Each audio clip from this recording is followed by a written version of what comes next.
Hello and welcome. Today I'm going to have kind of a little experiment, and I thought the best way to do that would be to film it so you can kind of take this journey away with me. I don't have a finished card to show you, but my intent is I'm going to make a waterfall card for my mother for Mother's Day. And I just went through all my stamp sets and was looking for some really unique stuff to kind of pull together and make a unique card because my mother is very unique and she deserves it. And so my intention is that there are four cows. I actually colored the other three already on this card. So I figured I'd color one with you. I'm going to color them all the same, so I didn't think you needed to sit through all four. But let me pull out the colors I used.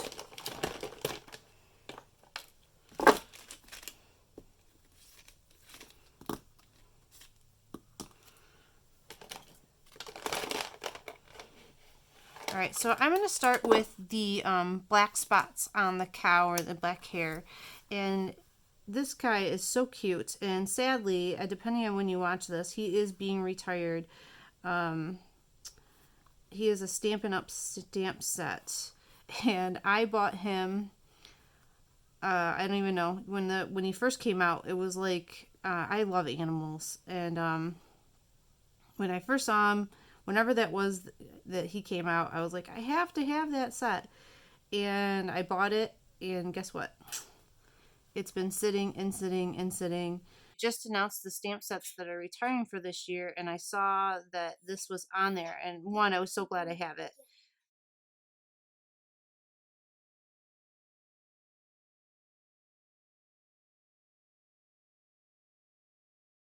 I don't know how Stampin' Up! Demonstrators do it where they just stop using stamp sets because they retire. I'm just not built that way. I never even got this guy out until he retired. So I thought, anyway, the list reminded me that he existed. So I thought, well, let's get him out and use him. And my mom grew up on a farm. Now, granted, the farm did not have cows on it, but I think she appreciates it, and I think he's awfully cute. So that's why we started with this. With the black dots here, black is a tough color. This is actually an easy one to start on because if you make it too dark, they start to look like black blobs. But if you make it look too light, then it looks gray, and it's kind of a tough thing. The only spot that I was super worried about was his eye. I wanted to still be able to see the eye. I don't know what you call it, the eyeball, the markings of the eye in his black dot. So there we go. So we have his little black dots done. Now to do the body of the cow, I'm going to drop down to a lower set of grays. And in W3, I only put in the parts that I thought were the most shadowed, like around his hair, under his chin.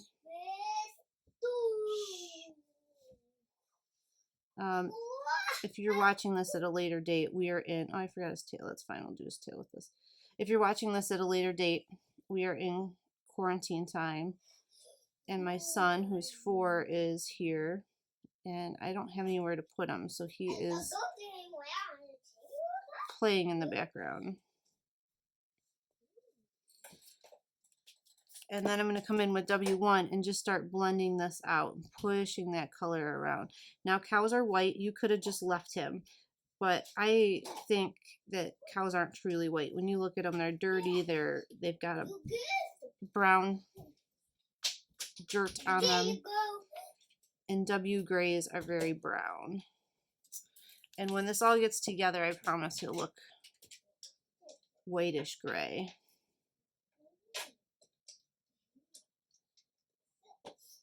So again, no fancy coloring. I'm just adding in something so he's different than the background. That's my goal here.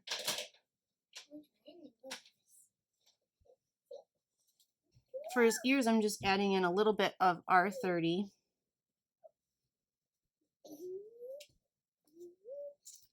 And then we're going to call that done.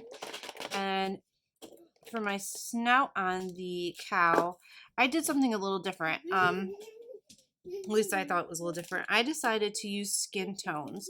And the reason I did this was more or less I wanted to give the cow more personality, a more human feel. So I'm using E11. This is definitely not realistic, but, and I'm using EOO and EOO to blend that out.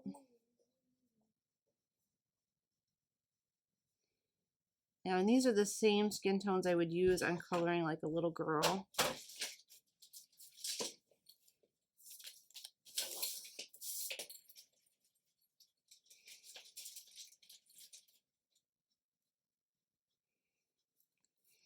And then lastly, just to add some depth in his nostrils, I'm going to put some E11 just to make those feel like they're depressed a little bit. For the grass, I'm going to use G46, G43, and G40. As a reminder, if you've watched my videos before or follow me at all in card making, I always put all the Copic colors on my blog. So if you are looking for this, just go to my blog. You can get a whole list, and it'll be a lot faster way of getting the markers, colors. That being said, I don't think you have to use these same colors. I just strongly believe that. I mean, there's lots of shades of green that work for grass.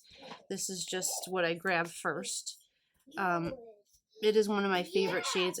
I call it pistachio green, but the GO2, 5, and 9 make a really nice like grass green, a very vibrant grass green. That works really well too.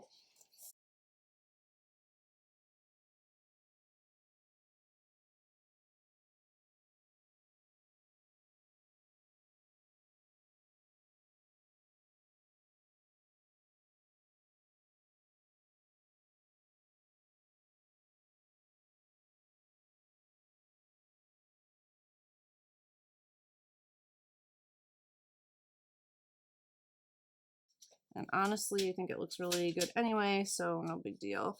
I did get a little green on my cow. I can go back and get that out. So set this aside. I'm going to go back to my W1 and W0. I got a little bit of green in the arm of my cow, and there's a couple ways to fix this, but because it's such a light green, I'm going to use my gray to push that green back and blend this out a little bit. And in the end, it'll work out just fine. And I did that with my W0, my lightest, because I didn't want to really make the cow darker. So I think that looks fine. All right, the last thing we have to color here is the bell. And I think gold is one of the hardest things to achieve with Copics. I struggle with it sometimes. So we're going to try this new color combination. I'm going to take YO2 and I'm going to coat the entire bell. Cover the entire bell with YO2. And then I'm going to come in with my Y26. And in the darkest parts of the bell, the side that's away, the little, I don't know what that is, the inside of the bell. And then I'm going to put a little bit of Y17 on the edges of that. And it gives it more of a yellow gold feel, I think. And then I'm going to blend that out with my YO2. Just lightens it up just a smidgen. And there we have our gold bell. All right, the last little detail. I love to do this when I color critters. I warn you, it doesn't look good on people so much. But for coloring the cow, even though his eyes are closed, I'm going to take my black gel glaze pen and just put this on his eyes because I think it helps make them more pronounced. They stand out. This is very wet, so I'm going to set this aside over here to dry, and I'm going to move on to the next step. So we're all done with coloring. So the next thing I'm going to do is let's score the pull tab for our waterfall card. And I have the measurements. I will say them out loud as I do them, but I will put all the measurements for this card on my blog if you want to give it a try. It's actually a very easy card. They make a die to do this, and I actually have the die, and I love the die, but I wanted my pull tabs to be larger. So I just kind of enlarged the measurements from the die. So what we're going to do is at 1 3/4, we're going to score our tab. And then at 2 1/2, at 3 1/4, and then again at 4. And I will put the measurements. I don't remember the measurements for this piece off the top of my head. Again, everything will be on my blog. It'll be a lot easier to follow. The other thing I'm going to score is my card base. Well, just while I have this out, at 5 1/2. So I can put my scoreboard away, and then I can use my bone folder to reinforce all those scores.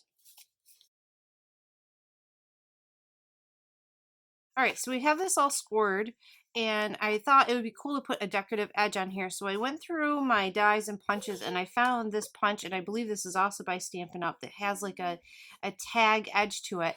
But when I picked it up, I was like, oh no, it won't fit because they've put this track in here. So what I've figured out though is if I wiggle the cardstock in,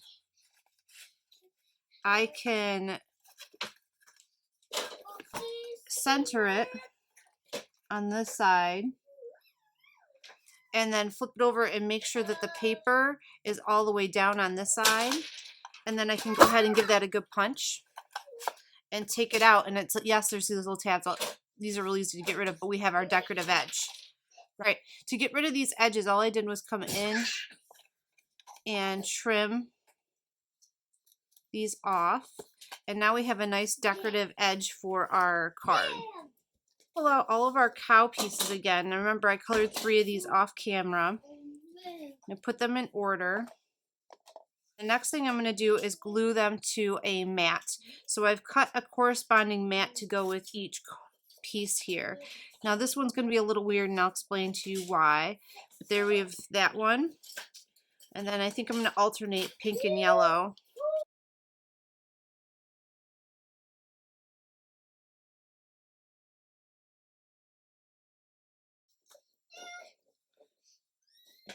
Okay, so that's how they'll sit. So I'm going to glue all these. I'll speed that up so you don't get bored watching me glue. Now that I have all these pieces glued to their mats, I'm going to set them aside before we attach them to our pull side so we can use the rest of the card to help with placement. So I have this piece here. It's a piece of 4 by 5 1/4 piece of craft cardstock. I pulled out chocolate chip ink, and I also pulled out a background stamp from Stampin' Up called Hardwood. I don't know if this is current or not, but I know lots of companies now have similar stamps out there. So it just kind of mimics the look of real wood. So I'm going to ink up my background stamp in chocolate chip. Any brown would work.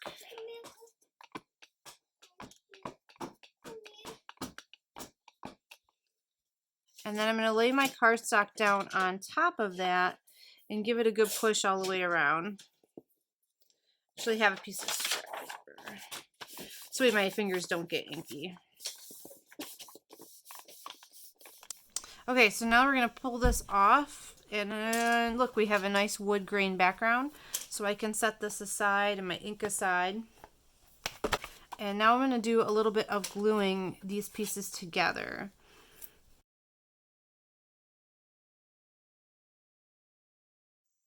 Okay, so now I want to adhere my pieces together, and what I want to do is take this piece here and lay this on the card and make it even all the way around this. And I'm not worried about the bottom side, I'm just worried about the top side. And then what I can do is, if you have red line tape or something strong, I just don't know where mine is and I'm not going to look for it. This works just as well. I'm going to put a little bit of liquid glue on either side of this tag, or pull strip maybe is a better word, and I'm going to lay my pink bar piece across there. Now it's not adhered in the center because this needs to go underneath it. It's going to look like this at some point, but I need this to glue down and be strong, because this is going to be something that gets pulled on or have some tension on it. Okay. And while that's drying, we can take this piece out, and this cow, the tall one, is going to sit here. Now I need to trim off the part of the white that sticks up, and I can put glue all along the back piece of this pull strip, and then I can lay my cow down. The important thing is you don't want to go up over the score line here, because if you do that, then the mechanism won't work.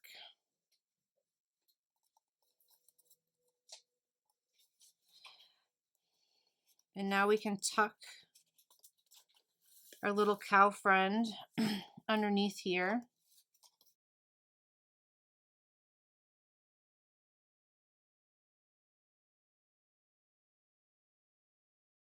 And then the next step is we are going to look at where this sits and rests, and we again want to check to make sure it's pretty even along the other edges.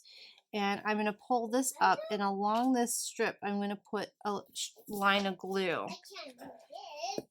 Then I'm going to dip the edge of this pull strip into that line. Now if you have red line tape or score tape or whatever else, that is great. Use that. I'm just too lazy to go look for mine.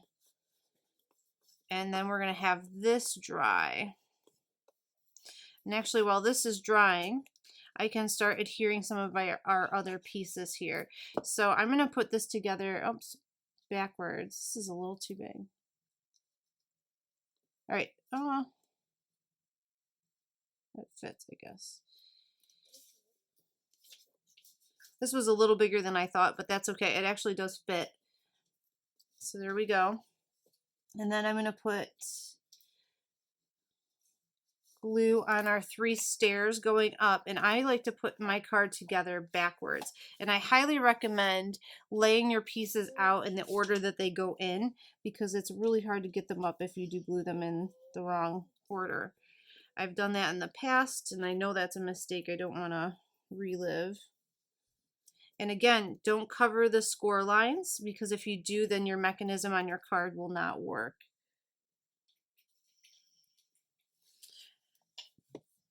And before I give this a nice good pull, I'm going to take and put some ribbon through my tag and tie a knot.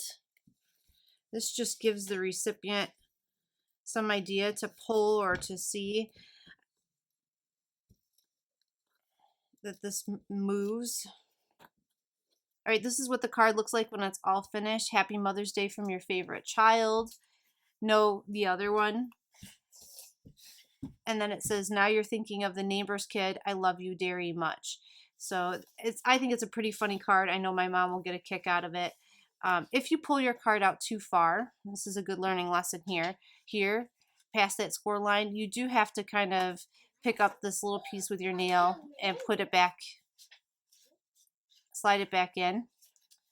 But most people, I think, will stop when they get to the I love you very much. It was just hard to do that for filming. So if you do that, the card slides very nicely and works very well. If anyone has a fix for that, I'm all ears. I kind of tried to brainstorm some things, and it didn't work up past the full line. But again, I think most people, because you can read it and you can kind of tell that that's the end of the card. You don't need to pull any farther. But if they do, it's a real easy fix.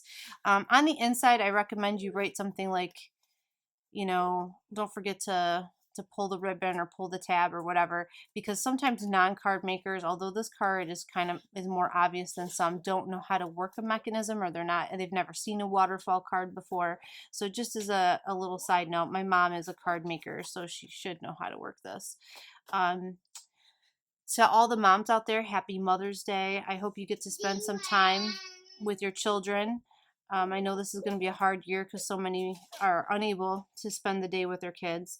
So at any rate, I wish you a happy day. Thank you for watching this video. I hope you enjoyed this, and I look forward to seeing you again soon.